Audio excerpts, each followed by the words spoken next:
宋之初有视力障碍，我求着家里给他用最好的医生，接受最好的治疗。他许诺这辈子非我不娶，要给我最盛大的婚礼。我却在订婚前一天发现他网盘里有一个上锁的相册，里面全是他和秘书的亲密照。换做以前，我必须和他大闹一场，质问他为什么这么做。但此刻我只拨通了医院的电话，因为我知道5天后宋之初将什么也看不到了。大家好，开始今天的分享之前，希望你能给人间烟火点个订阅，我将会分享更多优质的内容。刘叔，麻烦帮我订一张下周回苏城的机票。电话那头的男人声音激动：小姐，你终于想明白要回家了。老爷知道这个消息一定非常高兴，心口虽痛，但我是时候仔细考虑和宋之初的这段关系了。好的，那下周见。电话还没挂断，宋之初就从外面进来。什么下周见？我勾起嘴角勉强笑着，没什么，下周和朋友出去转转。我闻到宋之初身上不属于我的茉莉花香味，是他秘书文念义常用的。宋之初没看出我的心不在焉，还凑过来想同我接吻，却被我躲开。他皱起眉头，眼神里是一闪而过的不耐。明天，我话说一半，宋之初的手机响了，他一秒接通，脸上的表情变得生动，脚步轻快地走到阳台边。我默默跟在他身后，听见电话里传出的熟悉女声：初哥，我好像被人尾随了，我好害怕。宋之初紧紧握拳，说话声音也拔高8度。我这就赶过去。我低下眼眸，不愿去看宋之初担心文念义的面容。过了2分钟，宋之初拿着外套急忙出门，走到门口，像是想到什么，朝我喊道：明天我直接到订婚宴现场。砰的一声，房间里归于安静。我静静坐在沙发上，看着楼下宋之初的汽车远去。夜深，我洗漱完毕，躺上床。刘叔给我发来机票信息，朋友圈文艺面更新几张照片，配文是幸福的夜晚。我一眼就看出来，照片里那模糊的背影是宋之初，他正系着围裙在厨房做饭。恋爱5年，宋之初从没为我下过厨，因为我担心他的眼睛，怕烟熏火燎影响他的恢复。我为了照顾宋之初，辞掉了家里安排好的工作，全心全意在家照顾他。没想到他的事业蒸蒸日上，却忘掉谁才是帮他治好眼睛的恩人。我冷笑起来，给文念义的朋友圈点了个赞。没过多久，宋之初的电话打过来，他语气焦急，向我解释：婉婉，你别多想，小易被人尾随，一直发抖，我就来陪陪她。小姑娘一个人住不容易，我已经让她删掉朋友圈了，你在家乖乖的。文念义缠着她，声音传到我的耳边：初哥，你不是要陪我一起睡觉吗？电话瞬间挂断，我不由得想起宋之初网盘里的那些照片。5年过去，承诺随着时间消磨殆尽。宋之初已经不是那个发誓只爱我一个人的他了，而我也已不是宋之初嘴里的小姑娘。哪怕我也曾无数个夜晚独自在家，从天黑等到天亮，只等到一句公司有事。我再也没有留恋。拨通医院的电话：手术取消吧，他的眼睛不治了。宋之初一整晚都没有回家，昨晚想说的订婚取消也没机会说出来。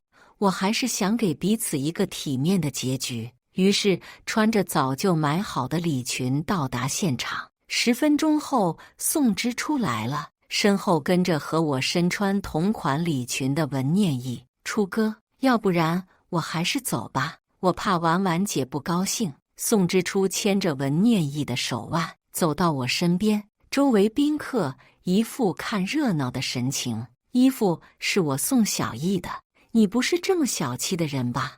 你明明知道今天是什么日子，你还带他来。宋之初不以为然，他把文念义护在身后。既然你知道是订婚宴，那就更不该这时候闹脾气。忽然文念义冲到我身前，握着我的手恳求：都是我不好，都是我太害怕，才让初哥一整晚陪着我的。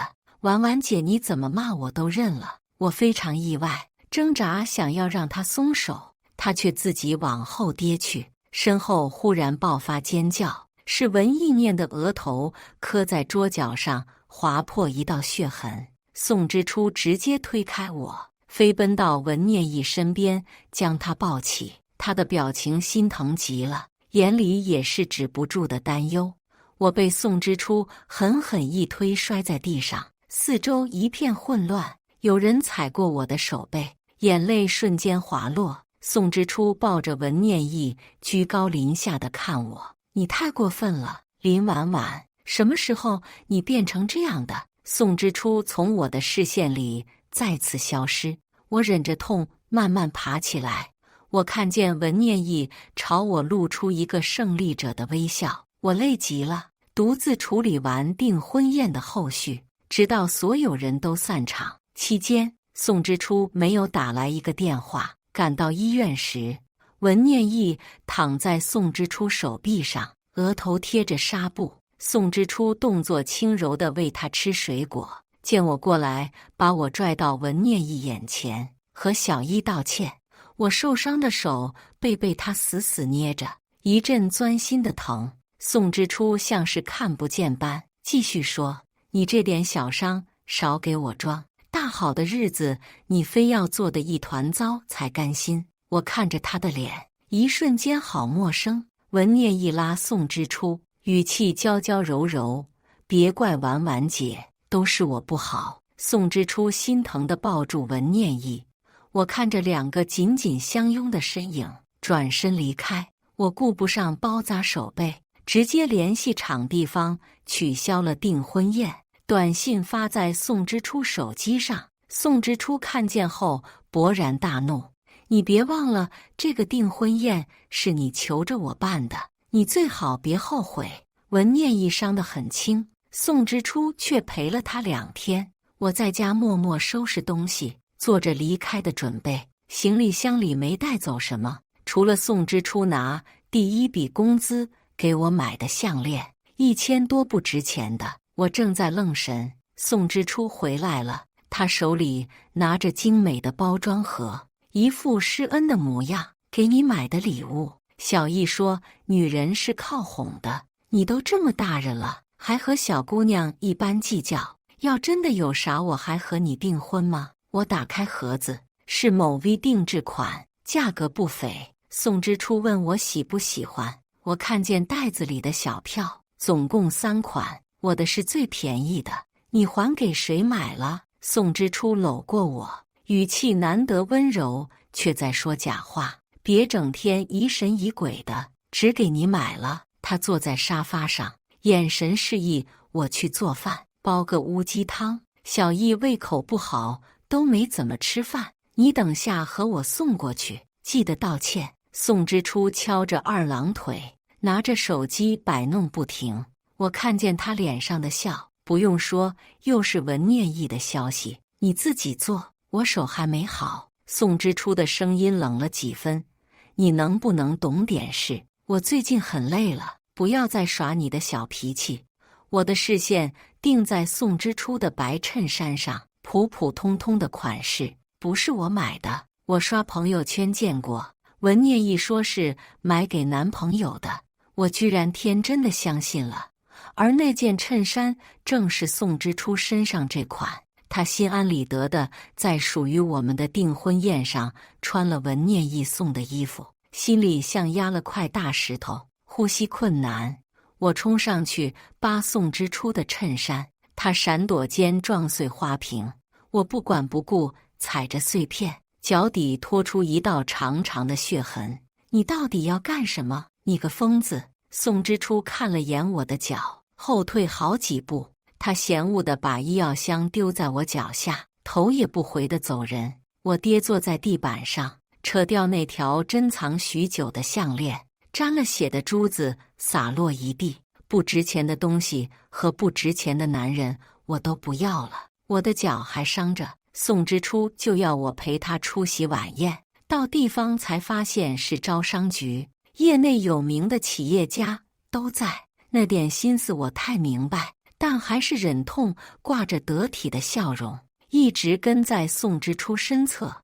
我喝了几杯，有些难受，宋之初便对我嘲讽道：“一天到晚就你事多，喝点酒都不行，你哪点比得上小易？”我甩开他的胳膊，眼神冷下来：“那你让文念义陪你刷脸，我倒要看看有没有人买账。”过了一会，文念义果然出现在晚宴上。宋之初看见他，眼睛都亮起来，连忙走到他身旁。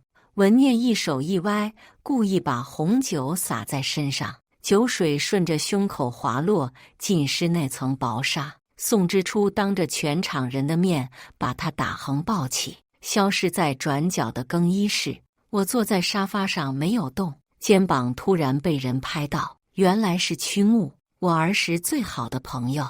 他看着不远处，语气揶揄：“小婉婉，你这看男人的眼光真不怎么样。”更衣室里传出令人寻味的声响，文念义的声音能掐出水：“初哥，你就不怕那个黄脸婆发现咱俩的关系？她那么爱我，巴不得早早和我结婚，你就放心吧。”我站在门口，身形摇晃，曲木扶住我，眼神满是担忧：“要不要我直接把门打开？”我摇摇头，把曲木拉在一旁。十几分钟后，宋之初回来，人模狗样去找人谈合作。期间，文念义来找我，一改往日的柔弱作风，识趣点就自动退出。初哥早就不爱你了，他刚刚和我说，没我在身边，他可睡不着呢。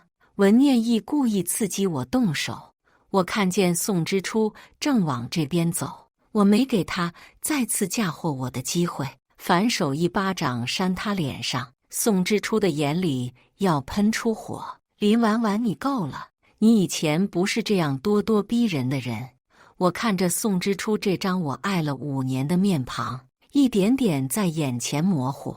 你以为你俩的事我不知道？那些照片我看了都恶心。宋之初明显愣住，手掌死死攥成拳：“你不想结婚了吗？婉婉，我们不都说好了？”这话让我的心绞痛，无数次夜晚睡不着觉，我都在幻想和宋之初结婚的那天，应该是在阳光明媚的海边。我捧着花束说我愿意，但我知道幻想只是幻想，不能变成现实。对，不结婚了。宋之初不死心拽我的手腕，几乎威胁一般说出一句话：“你只要走出去这个门，婚就再也别想结。”第二天早上，我接到刘叔的电话，他说给宋之初公司的投资已经到期。当初我在宋之初一句句爱我中迷失，竟真的去求家里的帮助。宋之初也为我改了公司名称，叫初恋晚游戏科技。我告诉刘叔，不用再给他1分钱，这种默默付出的傻事我不会再做。我到公司时，文念义正穿着超短裙贴在宋之初身上。见我来了，宋之初一脸我就知道的表情：“你来干什么？这才1天你就忍不住了？”我直接把撤资合同甩他身上。我占股的公司为什么不能来？不过很可惜，以后得你自己坚持了。宋之初看了几遍都不愿相信，疯了一般把我抵在墙上。我呼吸困难，拼命挣扎，推开他的胳膊。文念义眼神扫到那份合同的内容，竟有一丝慌张。我看见他走到窗口，半个身子探出去。都是我的错，搞成这样，我不活了。是不是只有我跳下去，你才能原谅我？宋之初一把抱住文念义，看着我的眼神里满是恨意。别再逼他了，林婉婉，你非要小一跳下去吗？我知道文念义压根不会跳，他的手死死抓着窗框，别再装了，一而再再而三演给谁看？宋之初飞速在合同上签字，脱掉衣服裹住发抖的文念义。够了，滚出去！回家的飞机将在凌晨起飞。我收拾好东西，先去了医院。医生见我来，很是惊讶，询问我是不是要确认手术。他知道这几年我为了宋之初的眼睛忙前忙后，还托刘叔四处求人，好不容易到了最后的关键期，他怕我意气用事，我拿过协议书签字，自愿放弃宋之初后续的一切治疗。医生没再多问，把宋之初的联系方式应我要求拉黑。我卡着时间到机场，默默倒数3、2、1，时间刚过0点，我的手机果然响起。宋之初嘶哑着嗓子：“婉婉，我忽然看不见了，你是不是还在生我的气？明天我就辞退文念义，你回来好不好？”我不想听他虚伪的声音，也不想再给他机会。我留下是因为宋之初的承诺，离开是因为曾经的美梦终是一场空。是你让我滚的，宋之初，如你所愿，我们不会再见了。宋之初的电话一刻不停地打来，我知道他尝过光明的滋味，此刻一定备受煎熬。我在临上机前接通他最后一个来电，宋之初语气里满是委屈：“婉婉，我看不见打碎了家里的花瓶，你能不能回来帮我包扎？以前都是你照顾我的。”听见这话，我无不感到讽刺。我从来都是围着宋之初团团转，拒绝家里的工作也好，放弃一直以来想做的设计也好，一切都是以宋之初的利益为先。我很久没想过自己想干什么了。宋之初还在恳求我，我不会再管他了。给你的小易打电话，以后少来烦我。飞机落地以后，我在停车站看见了刘叔，他提过我的行李，迫不及待地和我拥抱。老爷让人做的接风宴，都是你爱吃的。回到家里，我爸正坐在沙发上，见我回来，表情瞬间严肃。你还知道回来？我跑过去，坐在他身边，眼眶红了。和宋之初谈恋爱到现在，我只回过一次家，他也从没和我一起回来过。我爸早就对他不满，奈何我喜欢宋之初，找医生参与投资，一个也没少。我爸知道我受委屈了，摸摸我的脑袋：“行了，吃饭去吧。”第二天一早，我看见文念义更新了朋友圈，他是背着宋之初发的，图片里是2个人的亲密照。共同好友在下面评论：“初哥和嫂子分手了。”文念义直接回复：“初哥就不爱他，我们在一起了。”铺垫了这么久，文念义总算尚未成功。我很期待他知道宋之初已经看不见变成没用废物时的表情。我喝着鲜美的菌菇汤，浏览最近新闻。著名游戏设计师潘回国，我眼睛一亮，跑到我爸身边：“老林，这个潘你认不认识？你又要干什么？”我捏捏他的肩膀，又给他捶捶腿。我学的就是游戏设计呀，我想邀请他来咱们公司。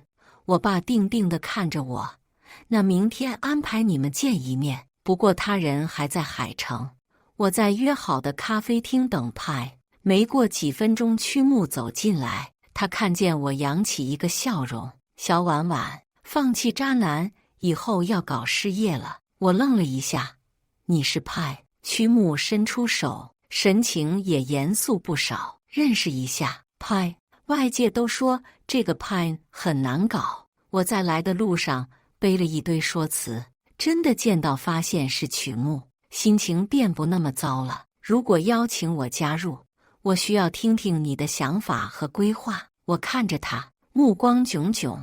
我就想做自己的游戏，顺便收购了宋之初的公司。曲木哈哈大笑起来，回握住我的手掌：“那合作愉快。”准备离开前，我收到医院的电话，说宋之初在医院大闹，抵达时，文念义也在，他推着宋之初的轮椅，神色复杂。医生见我来了，忙让我劝劝宋之初，是不是你来了晚晚，我就知道你不舍得丢下我，你快给医生说我的眼睛能手术。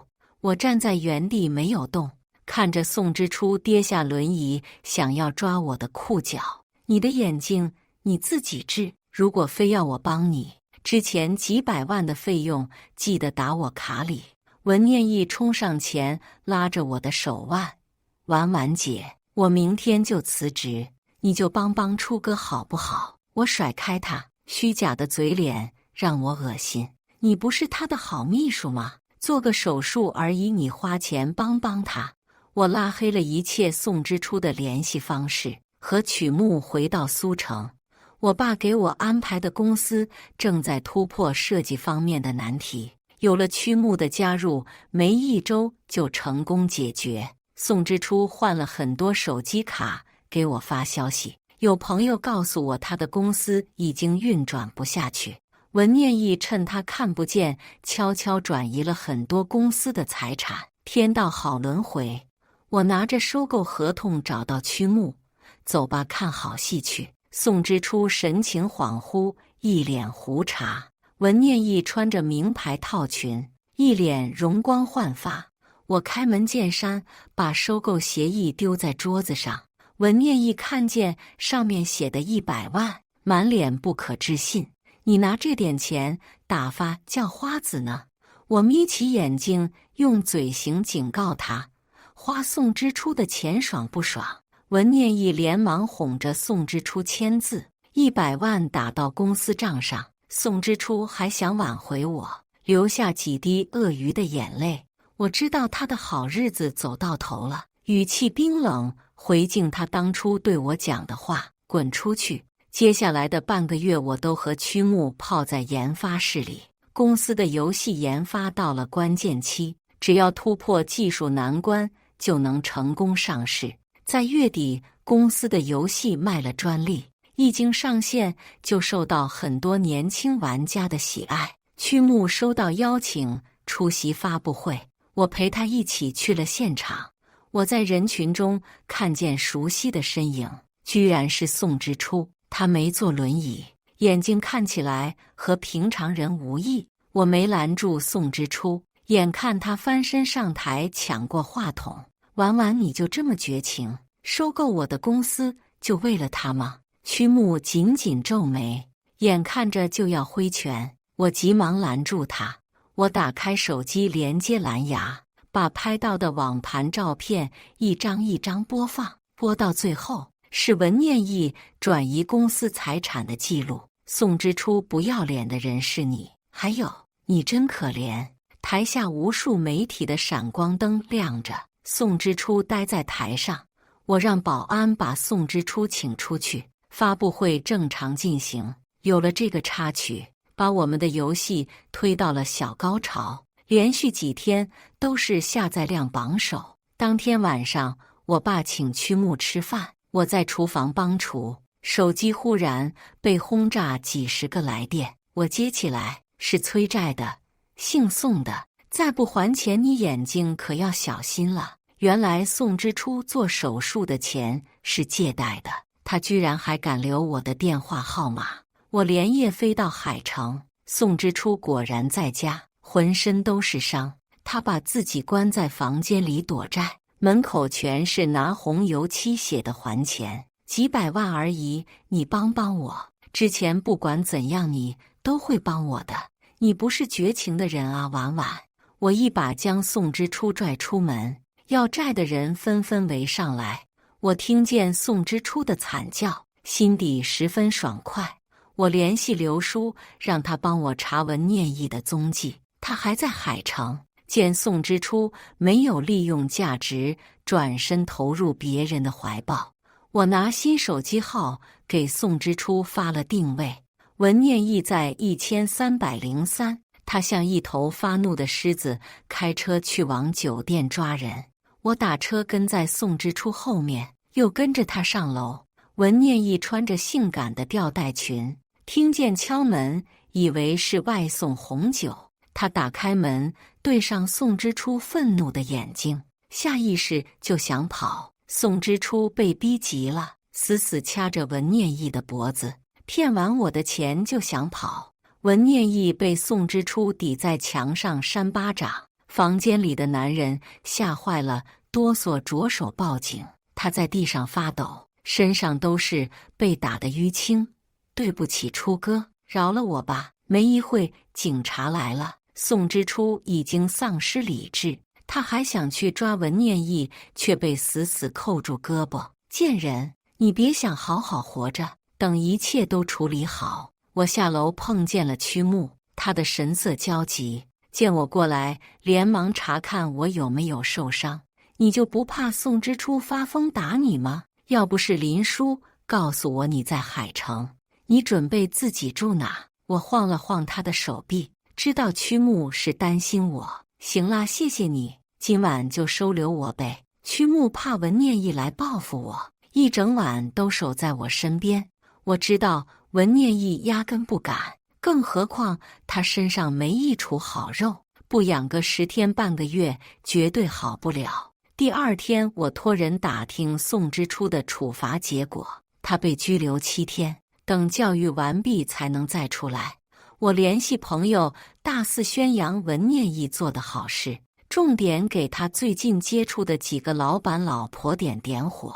文念义受伤虽不严重，但这等丑闻曝光，海城是待不下去了。他还没治好伤，就因为没钱被丢出医院，从宋之初那骗的钱也都花光。他勾搭的男人有老婆，带人去他家一顿砸，有钱东西都拿走卖了。结束这场闹剧，曲木带我去当初收购的宋之初公司看看，公司焕然一新。曲木重新招员工，负责海城的游戏运营。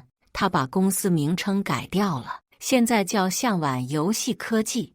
我终于有了属于自己的公司，脚步轻快的每一层都去转了转。曲木陪我去买了些蔬菜水果，我为了感谢他一直以来的付出，准备亲自下厨。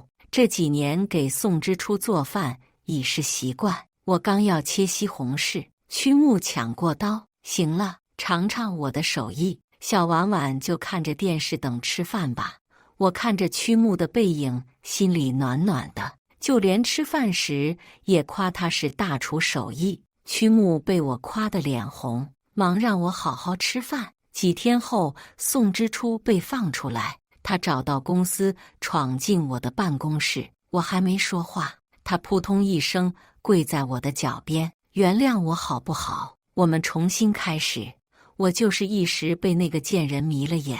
我给你补办订婚宴，地点你挑，你扯坏的项链我也不好了。办公室门口围着看热闹的员工，我俯视宋之初，他眼睛通红，满脸倦容。我不愿再看见他现在的模样，狼狈到我认不得。都过去了，宋之初，而且这条项链早就过时了。宋之初颤抖着身子说，用5年的感情再求我一次。你带着文念义出现在订婚宴时，你就丧失了机会。现在我很好，别再纠缠。我最后看了宋之初一眼，这个怯懦自大的男人是什么时候吸引到我的呢？是怕我淋雨专程跑10几公里送伞的那刻，还是流着热泪说一辈子爱我的那刻？我甩甩脑袋，不重要了。接下来的一段时间我都在海城。曲木忙完自己的事，也飞过来陪我一起参与游戏的开发。期间，我收到了宋之初的求职简历，曲木替我拒绝了。他还和小时候一样，什么事都摆在脸上，不想他来就拒绝吗？一大早黑着脸干什么？曲木挣扎片刻开口：“我这不是怕你心软，我故意逗他玩。那我要是同意了怎么办呀？”他恶狠狠瞪着我，那我就回苏城，再也不管你了。我笑起来，把买好的机票放在曲木手心。曲少爷和我回家过年吧，我爸的命令。我睡了一个好觉，醒来时曲木买好早餐等在我家门口，他心情大好，恨不得把楼下那家包子铺买空。临出发，宋支出来了，他拿着一张银行卡，非要塞我手里，还你替我治眼睛的钱，以后我定期打在卡里。我不想要，宋支出却直接走了。曲木告诉我，他托人打听，宋支出卖了最引以为傲的游戏版权，得到的钱还了债，剩下的估计都在这张卡里了。我叹了口气，把卡递给曲木，那你收着，就当抵你的工资。回到苏城，我和曲木忙着最后一阶段的游戏维护。自从游戏上线以来，收益远超我们的预估。刘叔3天2头来公司给我们送饭，还拐弯抹角打听我的情况。我想都不用想，又是我爸下达的任务。在过年前一天，我拉着曲木回了家，我爸准备了一大桌菜，曲木乐呵呵给我爸敬酒，我爸搂着他，满眼都是欣赏。他们在1楼下棋，我在楼上看电视剧。凌晨，我收到宋支出的短信和转账凭证，他祝我新年快乐。我没回复，不想再和宋支出有任何瓜葛。没一会，曲木和我爸下完棋，走上来敲响我的房门。他神神秘秘带我上2楼，捂住我的眼睛不让我看。等再睁开，是电脑屏幕，里面是跳跃的游戏小人。我按着提示一步一步往下走，在关卡尽头燃放着绚烂烟花，上面写着新年快乐。我这才发现游戏小人的建模是我的脸。曲木歪过头看我，怎么样我设计的小游戏？我点点头肯定他，送给你的，新年快乐小婉婉。我的心脏飞快跳动，下意识去看曲木的眼眸，他也直直望着我，眼里像有烟花绽放。新年快乐，曲木。结束几天清闲日子，我提出想出去旅游散心，曲木想陪我一起，被我拒绝了。在机场，他牵住我的手，问我什么时候回来。我说很快的。他挥挥手，对我背影喊道：“等你回来，我有话对你讲。”接下来半个月，我都在各地旅游。我去参观了各个地方著名的游戏公司，还认识了一位游戏设计师。我请求他帮我一起完成一个小游戏的设计，他非常迅速地答应。我们用3天时间简单完成。他看到游戏结尾，用眼神打趣我：“祝你成功。”回苏城那天，曲木来接我了。他带我去餐厅吃饭，配着浪漫的小提琴和氛围蜡烛。我发觉事情不对，在他开口前捂住他的嘴巴：“等等，你等我回家再说。”曲木不明所以，但还是按照我的要求做了。开发的小游戏还很粗糙，是像连连看一样的闯关游戏。曲木边玩边给我建议，还鼓励我有天赋。我一直没说话，坐在曲木的身侧看他。10几分钟后，他通关成功，手机屏幕一闪，接着是结算界面，一行字幕缓缓升起。我看见曲木瞪大眼睛，因为我写的是：“谢谢你的出现和陪伴，你愿意一直在我身边吗？”曲木丢下手机，单膝下跪看着我，手里是早就买好的戒指。我被他滑稽的举动逗笑，歪头看他：“我愿意。”我伸手递给他：“该我说愿意啊，笨蛋。”以上就是今天分享的故事。大家有什么想说的、想吐槽的，欢迎在下方评论交流。也更希望能给人间烟火点个订阅，我将会分享更多优质的故事内容。